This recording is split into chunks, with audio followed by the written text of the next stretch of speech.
Hello students, मेरा नाम अरुण शर्मा है और आज मैं आपको एनसीईआरटी का एपी चैप्टर यानी अरिथमेटिक प्रोग्रेशन का आगे कंटिन्यू कराऊंगा। ठीक है, हमने इसके लास्ट और उससे लास्ट वीडियो में क्वेश्चन नंबर 7 तक कर लिए थे और आज हम उसको कंटिन्यू करेंगे उसी आगे कॉन्सेप्ट पर बेस्ड। तो देखते हैं question number 8।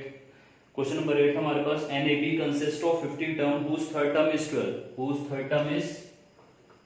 whose third term is 12। तो एक थर्ड टर्म का मैंने फॉर्मूला अप्लाई किया a3 equal to a plus 2d और वो हमारे पास है 12 is equal to a plus 2d equation 1।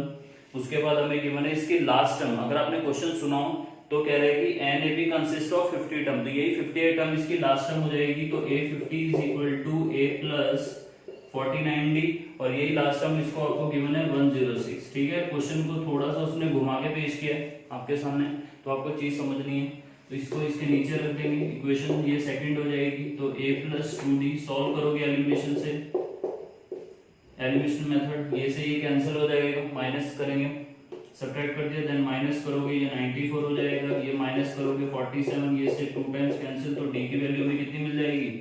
d की वैल्यू में 2 मिल गई। वही पहले की तरीके फिर एक इक्वेशन में डाल देंगे, put d is equal to 2 in equation 1, यहाँ पुट करोगे तो 12 is equal to a plus 2 into 2। तो a इज इक्वल टू आपके पास कितना आ जाएगा? a की वैल्यू आपको 12 माइनस 4 करेंगे तो 8 मिल गई, a मिल गया, d मिल चुका है और आपको फाइंड आउट करना है इसमें an A B consist of इतना, फाइंड द 29th टर्म। तो a29 का फॉर्मूला अप्लाई कर लीजिए, a प्लस 28d, a की वैल्यू हमारे पास 8 है, 28 इंटू d हमारे पास 2 है। तो 8 प्लस 28 करेंगे तो 28 का दुगना, 28 हो जाए 56 और 56 और 8 ऐड करोगे तो यानी so we get 29 term what 64। ठीक है स्टूडेंट्स, ये बहुत इजी क्वेश्चन था। इसके बाद क्वेश्चन नंबर 9 देखेंगे। सब क्वेश्चंस के लिए अप्रोच सेम है। ठीक है, आगे बढ़ते हैं। अब मैं आपके सामने क्वेश्चन नंबर करने जा रहा हूँ 9th क्वेश्चन है, if the third term and 9th term are इतना, if the third term are 4 तो a3 का फॉर्मूला अप्लाई करते हैं, a प्लस 2d और थर्ड टर्म मेरे पास है 4 तो a plus 2d equation 1।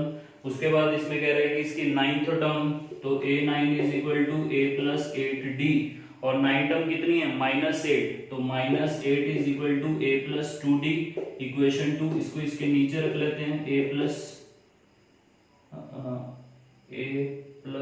8d sorry, और a4 is equal to a plus 2d, ये इक्वेशन फर्स्ट। ठीक है, वैसे पहले की तरह साइन चेंज करेंगे, माइनस माइनस माइनस, ये कैंसिल आउट हो जाएगा। ठीक है स्टूडेंट्स, और ये आपका -12 इज इक्वल टू 6d, 6 1 जा 6, 6 2 जा 12, तो d की वैल्यू क्या आ जाएगी आपके पास? -2। इतना निकालने के बाद आगे हम क्या करते हैं, इसमें d की वैल्यू किसी भी इक्वेशन में आप पुट कर सकते हैं, put d is equal to -2 in equation 1। तो 4 is equal to a plus 2 into -2। ठीक है, तो 4 2 जो -4 इधर जाके +4 हो जाएगा, तो a की वैल्यू आपको कितनी मिल जाएगी? 8। आपको a मिल चुका है, d मिल चुका है और आपको फाइंड आउट करनी है इसकी। लास्ट में कह रहा है कि which term of the following is 0, which term of the following is 0। So we get, आपको गिवन है an, समझ रहे हैं? कौन सी टर्म 0 होगी, तो यानी कि आपसे पूछ रहा है n की वैल्यू कहां 0 होगी। तो an का फॉर्मूला अप्लाई करो, a plus n minus 1 into d equal to 0। a हम निकाल चुके हैं 8, n आपको पता नहीं है और d मतलब n आपको फाइंड आउट करना है, d की वैल्यू -2। सो 8 को उधर ले जा लेते हैं, तो n minus 1 is equal to, ये उधर जाके -8 और -2 को भी नीचे भेज देते हैं, तो 2 4 जा 8, तो n की वैल्यू कितनी आ जाएगी? 4 और ये 1 ऐड हो जाएगा, तो n की वैल्यू कितनी मिल जाएगी आपको? 5। समझ आना स्टूडेंट से क्वेश्चन आपको, तो इस तरह से आपको इसकी अप्रोच रखनी है। बहुत इजी क्वेश्चन है, आगे देखेंगे कंटिन्यू। स्टूडेंट्स क्वेश्चन नंबर, अब हमारे पास है क्वेश्चन नंबर 10th को देखते हैं। 10th की अप्रोच क्या है, क्या कहना चाह रहे हैं इसमें? कह रहे हैं this 70 term of the AP exceeds 10th term by 7। This 17 term of an AP exceeds 10th term by 7। तो दैट मींस a 17 टर्म जो है वो उसकी कौन सी टर्म से? 10th टर्म से 7 ज्यादा है। सिंपल ये तो कह रहा है कि इसकी जो 10th टर्म है वो, सॉरी 17 टर्म है वो उसकी 10th टर्म से 7 ज्यादा है। तो बस आप फॉर्मूला अप्लाई कर दीजिए, a प्लस 16d और ये a plus 9d plus 7, a से ये क्या हो जाएगा? कैंसिल। वैल्यू डालने से अच्छा डायरेक्ट कैंसिल कर दो ना दोनों साइड। 16 में से 9 गया, कितना हो जाएगा ये? 70 इज इक्वल टू 7, 7 से 7 cancel, so we get d is equal to what 1। ठीक है, d की वैल्यू 1 आ जाएगी। d की वैल्यू निकालने के बाद आपसे इसमें d पूछा तो बस इतना करना है। ठीक है, क्वेश्चन नंबर 11 देखते हैं, कंटिन्यू आगे। क्वेश्चन नंबर 11 है विच term of the AP, AP आपको गिवन है, एपी हमारे पास है, इसमें एपी है 3, 15, 27, 39 डैश डैश, इतना ये आपका एपी है। ठीक है, और कह रहा है will be 132 more than it's 54th term. आपको बताना है इस एपी की ऐसा कौन सा नंबर है जो इसकी 132th टर्म से 54 ज्यादा है, ये चीज ऐसा। फिर से मैं क्वेश्चन को रिपीट कर देता हूं। वो कह रहा है कि इस सीरीज में ऐसी कौन सी टर्म है जो इस सीरीज की 132th टर्म से 54 ज्यादा है। ठीक है, नहीं क्वेश्चन ऐसा नहीं है, उल्टा लिख दिया मैंने। इसमें कह रहा है कि 54th टर्म से 132 ज्यादा है, ये कहना चाह रहा है। ठीक है, थोड़ा लैंग्वेज को समझना पड़ता है। तो इसके an का फॉर्मूला अप्लाई करोगे, a plus n minus 1 into D, 54th term का तो a प्लस 53d और प्लस 132। a से सीधे या तो वैल्यू डाल के कैंसिल कर लीजिए या डायरेक्ट भी हो रहा है। n की वैल्यू हमें फाइंड आउट करनी है और d कितना है मेरे पास, d की वैल्यू 15 माइनस 3 12 हो जाएगा, फिर 53 इंटू 12 यहाँ भी और प्लस 132। एक काम करते हैं, इसमें n माइनस 1 इंटू 12 ऐसे रख लेते हैं। इसमें से अगर आप ध्यान दें तो 12 कॉमन है, तो 53 प्लस ये हो जाएगा 11, 12 से 12 क्या हो जाएगा कैंसिल। कैलकुलेशन थोड़ी स्मार्ट वे में करते हैं। n माइनस 1 इक्वल टू 53 और 1 64 हो जाएगा, और ये माइनस 1 इधर जाके कितना हो जाएगा, तो n की वैल्यू आपके पास 64 आ जाएगी। जितना हो सके डायरेक्ट क्वेश्चन को करिए, क्योंकि छोटी क्लास में थोड़ा ना। आगे बढ़ते हैं, क्वेश्चन नंबर है वो हमारे पास question number 12 question very important है, करते हैं इसे। क्वेश्चन नंबर 12 की ना थोड़ा सा आपको अप्रोच ये समझनी पड़ेगी कि आपको कह रहा है कि 2 APs have the same common difference. 2 APs हैं जिनका कॉमन डिफरेंस सेम है, तो और साथ में कह रहा है कि उसकी फर्स्ट टर्म डिफरेंट हो। ठीक, और कह रहा है कि उनकी 100 टर्म्स का डिफरेंस जो है वो 100 है। तो देखेंगे, मान लेते हैं कि एक टर्म है जिसका मतलब एक सीरीज है जिसकी 100 टर्म A100 है, और दूसरी सीरीज है जिसकी 100 टर्म मान लेते हैं, या तो कैपिटल 100 मान लीजिए, कैपिटल A100, मैं इसको स्मॉल b100 लिख रहा हूँ। ठीक है, capital A100 minus small b100 is equal to आपके पास दिए 100। यही कहना चाह रहे हो कि 2 APs की 100 टर्म को माइनस करने पर मेरे पास 100 आता है। तो इसका फॉर्मूला जब अप्लाई करेंगे तो a प्लस 99d, और इसको जब अप्लाई करेंगे ये b से है तो इसलिए इसको सीरीज भी b से ही चलेगी। ठीक है, तो ये हो जाएगा b plus 99d, d same रहेगा क्योंकि उसने क्वेश्चन में मेंशन किया।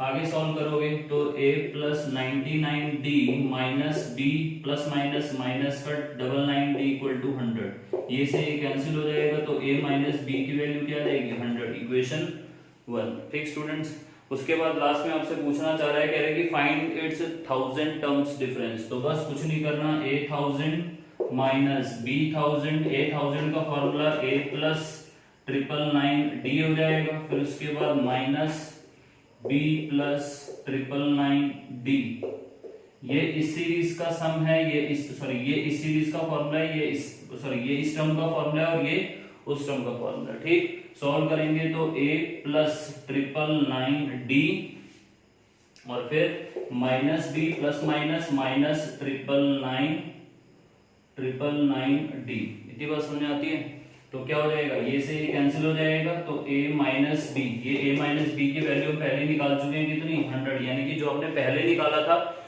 वही इसका आंसर इसलिए हो रहा है क्योंकि इसमें हर बार जो है ना आपके पास डिफरेंस सेम दिया है, इसलिए वो वैल्यू बार बार कैंसिल हो जाएगी, चाहे आप कोई से भी टर्म निकाल लीजिए। ठीक है, आगे बढ़ते हैं, इसलिए क्वेश्चन इंपॉर्टेंट भी है। क्वेश्चन नंबर 13 देखेंगे अब, 13 यहाँ पे देखेंगे, 13 छोटा सा क्वेश्चन है, 13 है, 13 क्वेश्चन इंपॉर्टेंट है, 14 भी अच्छा है। How many 3 digit numbers are divisible by 7। जिस क्वेश्चन के लिए मैं इंपॉर्टेंट बोल रहा हूँ तो उसे प्लीज थोड़ा ध्यान देंगे, बोर्ड के लिए इंपॉर्टेंट होते हैं क्वेश्चन।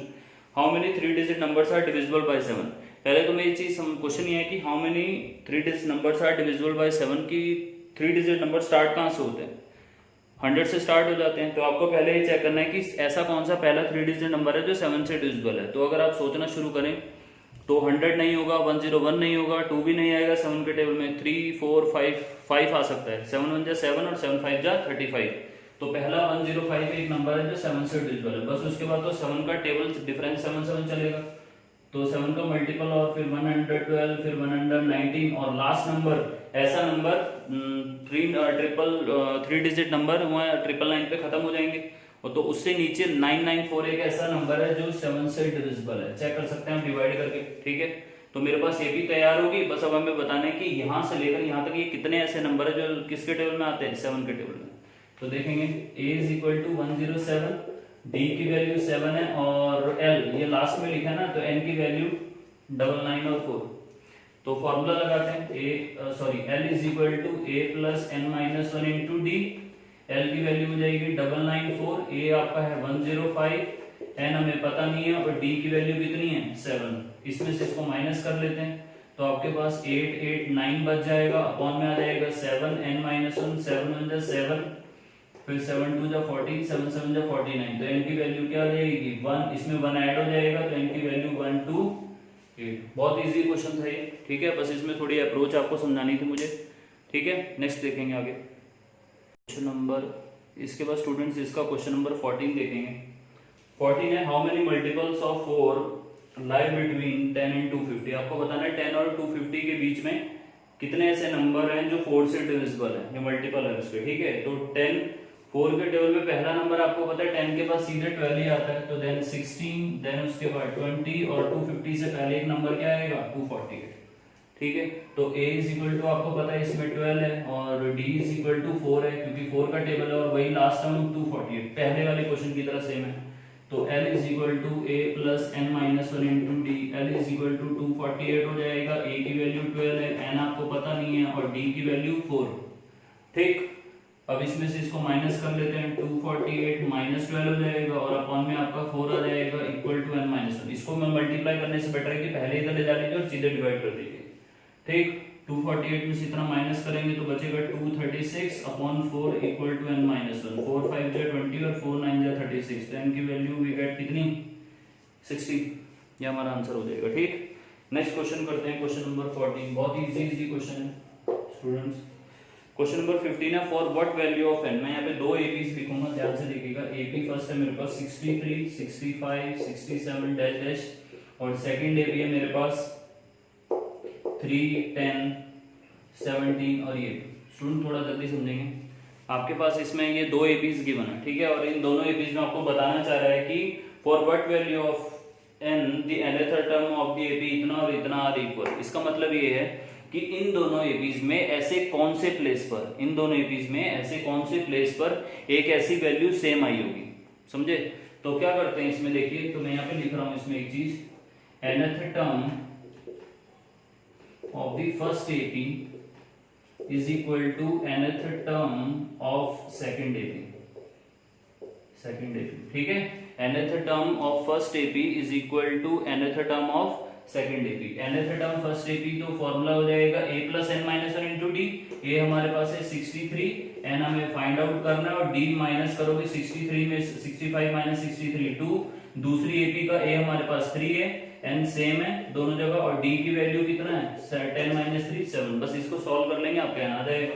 तो 63 प्लस 2n माइनस 2, ये 3 प्लस 7n माइनस 7 हो जाएगा। फिर ये माइनस करोगे तो 61 प्लस 2n और ये हो जाएगा 7n माइनस 4। 61 प्लस का 4 इधर माइनस 4 इधर जाके प्लस का 4 हो जाएगा, 7n प्लस का 2n इधर जाके माइनस 2n, ठीक है। उसके बाद इसको ऐड कर लोगे तो ये 65 इक्वल टू 5n, 5 से ये 13 बार कैंसिल हो जाएगा तो n की वैल्यू आपको क्या मिल जाएगी, n की वैल्यू हमारी कितनी आ जाएगी इसमें 13, ठीक। और आगे कंटिन्यू करते हैं, इजी था ये क्वेश्चन। मैं वो आशा करता हूँ कि आपको जो मैं करा रहा हूँ समझ में आ रहा है, ठीक है। क्वेश्चन नंबर 16 देखेंगे इसका आगे। क्वेश्चन नंबर 16 हमारे पास, determine the AP whose third term is 16। आपको इसकी थर्ड टर्म गिवन है तो a3 का 16 है, a3 का फॉर्मूला लगाते हैं a प्लस 2d और थर्ड टर्म इसकी आपके पास है 16, तो a प्लस 2d हो जाएगा इक्वेशन 1। उसके बाद क्या रहेगी इसकी whose seven term exceed the fifth term by 12, समझ रहे हैं, whose seven term exceed the fifth term by 12, हाँ seven term exceed the fifth term by 12। तो a7 का formula a plus 6d, a fifth term का formula a plus 4d और ये 12, a से कैंसिल हो जाएगा, 6 में से 4 माइनस करोगे तो 2d इज इक्वल टू 12, 2 6 जा 12, तो d की वैल्यू कितनी मिल जाएगी आपको, 6d मिल गया आपको। d के बाद क्या करेंगे, इस वैल्यू को वापस इक्वेशन फर्स्ट में डाल देते हैं, तो put d is equal to 6 in equation 1, यहाँ पे डालोगे तो 16 equal to a plus 2 into 6, 16 minus 12 equal to a, तो a की वैल्यू आपको क्या मिल जाएगी 4। a और d निकालने के बाद आपसे पूछ रहा है डिटरमाइन द एपी। एपी निकालने का कभी भी आपको फॉर्मूला हो तो a first term, a plus d, फिर a प्लस 2d, इस तरह से, बहुत एक नहीं, फर्स्ट टर्म का formula, second term, third term, बस इसमें वैल्यूज डाल दीजिए a और d की। a की वैल्यू 4, फिर 4 प्लस 6, फिर 4 प्लस 2 इंटू 6 और डैश, तो 4, 10 और 16, ये हमारा आंसर हो जाएगा। ठीक है स्टूडेंट्स, ये हमारे क्वेश्चन नंबर हो गए 16। ठीक है, क्वेश्चन नंबर 17 देखेंगे आगे। स्टूडेंट क्वेश्चन नंबर 17 इंपॉर्टेंट है, ये 2 मार्क्स के एग्जाम में हर साल आता है, तो इसको जरा ध्यान से देखेंगे और इसको करने का तरीका भी, अप्रोच भी थोड़ी अलग है, फॉर्मूला भी अलग है। Find the 20th term from the last. ठीक है, find the 20th term from the last, और आपको एपी गिवन है इसकी 3, 8, 13 और डैश डैश 253। तो इसमें उसमें आपसे पूछ रहा है find the 20th term from the last. अभी तक आप जब सॉल्व कर रहे थे हर क्वेश्चन में वो स्टार्टिंग से पूछ रहा था, इसमें वो उल्टे से पीछे से पूछ रहा है। तो एक तरीका तो ये है कि या तो मैं जो अभी फॉर्मूला बताऊंगा वो अप्लाई करिए, या तो इस सीरीज को पहले उल्टा करके लिख लीजिए और फिर जो पूछ रहा है वो आप फाइंड आउट कर सकते हैं, तो भी हो जाएगा ये क्वेश्चन।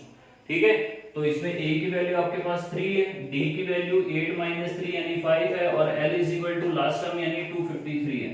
तो इसको सॉल्व करने का फॉर्मूला, कभी भी अगर आपको लास्ट से टर्म फाइंड आउट करना है तो फॉर्मूला ही होता है nth term from the last या from the end is equal to l minus n minus 1 into d. ये फॉर्मूला एनसीईआरटी में मेंशन है, एनसीईआरटी एग्जांपल आप देख सकते हैं, उसमें मिल जाएगा आपको।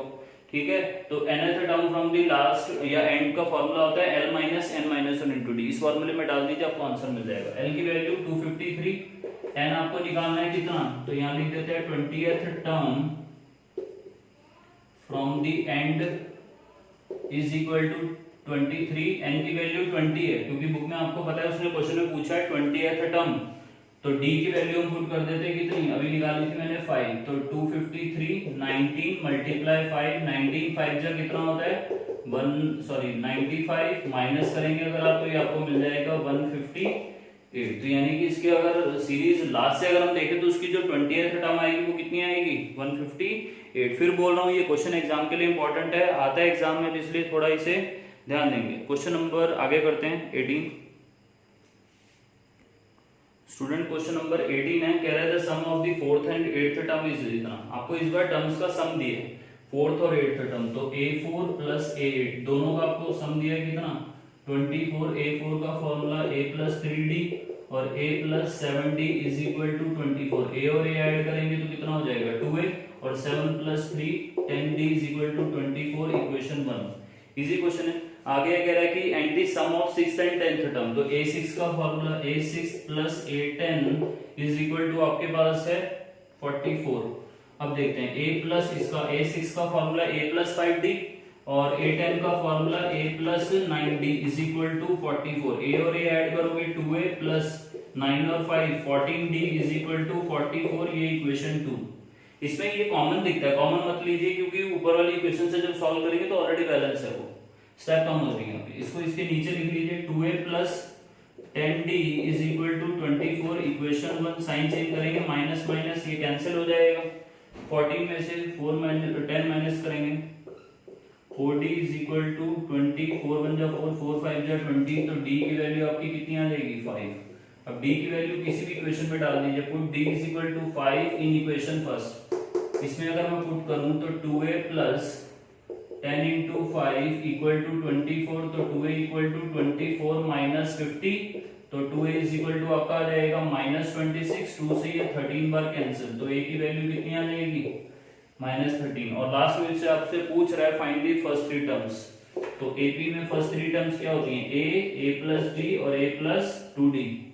a की वैल्यू माइनस 13, फिर माइनस का 13 प्लस d की वैल्यू अभी निकाली थी हमने कितनी 5 और माइनस 13 प्लस 2 इंटू 5, तो माइनस 13 फिर माइनस का 3 नहीं, माइनस का 8 और माइनस का 3, तो ये आपकी कुछ टर्म्स आ रही है। ठीक है स्टूडेंट्स, तो ये होप करता हूँ आपके बहुत अच्छे से आपके समझ में आ रहा होगा। मैं सारे क्वेश्चंस के सॉल्यूशन कर रहा हूँ, तो प्लीज इसको ध्यान देंगे अच्छे से। हाँ, अब इसके 2 क्वेश्चन बचे, उन्हें देखते हैं। बाकी ये एक्सरसाइज फिनिश। स्टूडेंट्स इसका नेक्स्ट क्वेश्चन देखेंगे। नेक्स्ट क्वेश्चन है इसका 19 है, कह रहे Subbarao started a work in 1995 at an annual salary of 5000। कह रहे सुब्बाराव ने जब काम स्टार्ट किया था तब उसकी एनुअल सैलरी 5000 थी, और देन उसके बाद उसकी सैलरी में हर received an increment of ₹200 per year, तो उसकी हर साल इंक्रीमेंट सैलरी में 200 का हुआ, तो D इज इक्वल टू 200 हो जाएगा। आपको बताना है in which year did his income reach ₹7000, तो उसकी सैलरी कितने ईयर बाद 7000 हो गई। तो इसमें an आपको 7000 फॉर्मूला लगाएंगे, an equal to a plus n minus 1 into d, हमें n फाइंड आउट करना है। तो an 7000, a की वैल्यू 5000, n मुझे पता नहीं है, और d कितना है हमारे पास 200। ठीक है, इसमें से इसको 7000 में से 5000 माइनस करेंगे 2000, ये वाला 200 इसके अपॉन में इक्वल टू n माइनस 1, ये इससे 10 बार कैंसिल हो जाएगा, तो n इक्वल टू 11 ईयर्स, यानी कि 11 बार जो है उसकी सैलरी जो है 7000 हो जाएगी। ठीक, लास्ट क्वेश्चन देखेंगे इसका। लास्ट क्वेश्चन है, कह रहा है कि Ramkali save ₹5 in first week, तो that means a is equal to ₹5 in the first week and then increment her weekly saving ₹1.75, और उसकी जो वीकली सेविंग है यानी हर हफ्ते वो ₹1.75 बचाती है, तो यानी d is equal to 1.75 हो जाएगा। और कह रहा है कि आपको बताना है